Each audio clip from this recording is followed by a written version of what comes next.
Hey guys, I'm so glad you're here because today we're going to be doing my first sketchbook tour of this 30-day sketchbook challenge.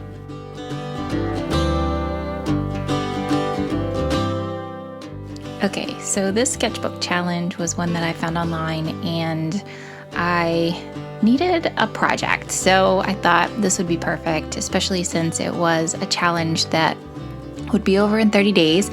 And also had a community around it. So this was started by the Kenyo Sketchbook challenge team. That doesn't make sense, but there's an Instagram that you can follow.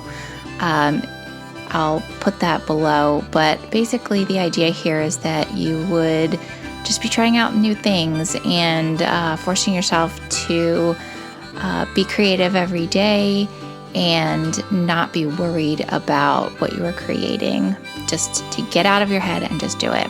And so that's how I took this sketchbook. And if you follow me on Instagram, you know that I requested some reference from all of my followers. I was hoping to fill this whole sketchbook up with goofy faces of all of your pets. And so that's what I started off with. And I started off in colored pencil because that's something that I don't normally do. So the idea here was to get out of my comfort zone and try new media. I started off with these colored pencils, and surprisingly, they were really messy. I enjoyed working with them, but they were so soft, and because of that, they really smeared off on the other pages, caused some issues there. And you can see not every page in the sketchbook was something that I actually did a finished piece on. Some of them I started and kind of gave up on. I abandoned for one reason or another. But as I started working, I started getting more brave, and so I moved from colored pencils into mixed media. And this is a mixed media sketchbook. So mix of colored pencil and gouache, and eventually I even got into some acrylics. So I really did enjoy sort of doing these goofy faces. So I was challenging myself not just with the subject matter, but with the media as well. And then I thought, let me get into a little bit more abstraction.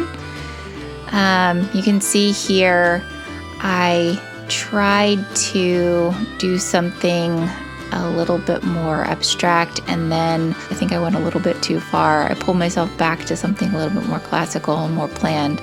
So I kind of oscillated back and forth a little bit on the next few pages, and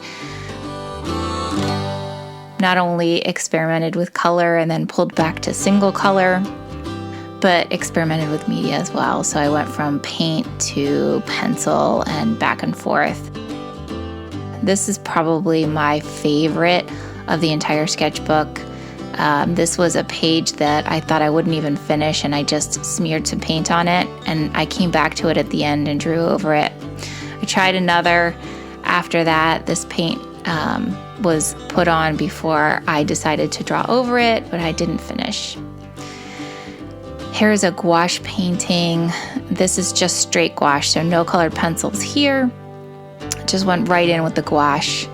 And then, of course, the gouache was frustrating me, so the next day I went in with pencil, but then decided quickly to go back to gouache. So here I am, back in my gouache. Now, I didn't totally finish some of these gouache paintings, but I felt pretty good about them. So I moved back into pencil the next day. I love this dog. Those ears are just crazy, but tried again with a colored pencil. So this time I used the colored pencil a little bit more classical approach. And here's another one with a limited color. I just used a gray colored pencil with a tiny bit of green in the eyes.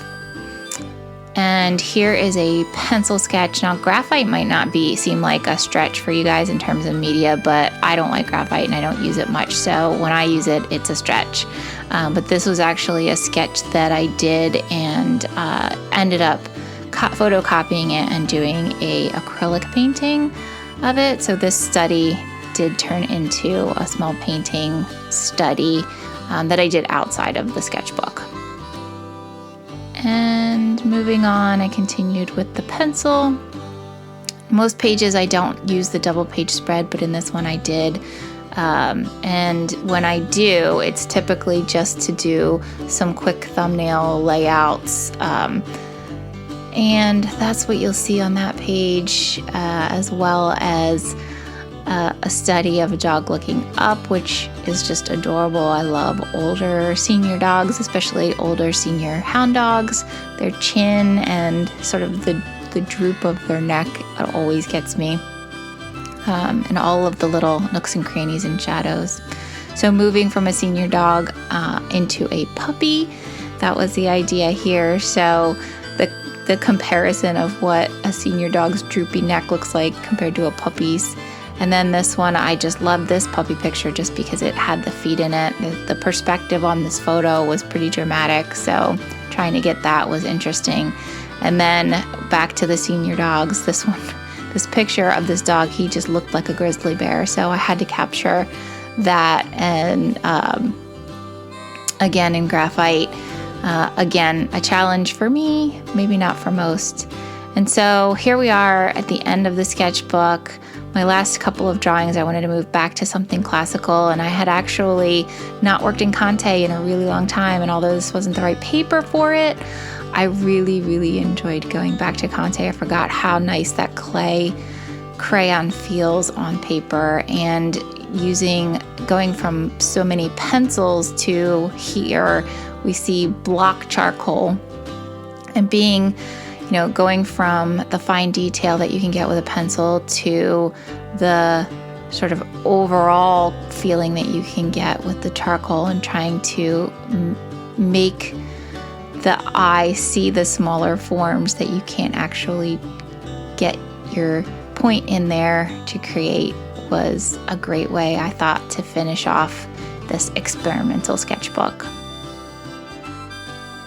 All right. That's it for today, guys. Thanks so much for coming along with my sketchbook. And I hope you enjoyed it. If you did, give us a like and a subscribe. If you want to see more, if there's something special you want to see, just let me know. And that's it. I'll see you soon.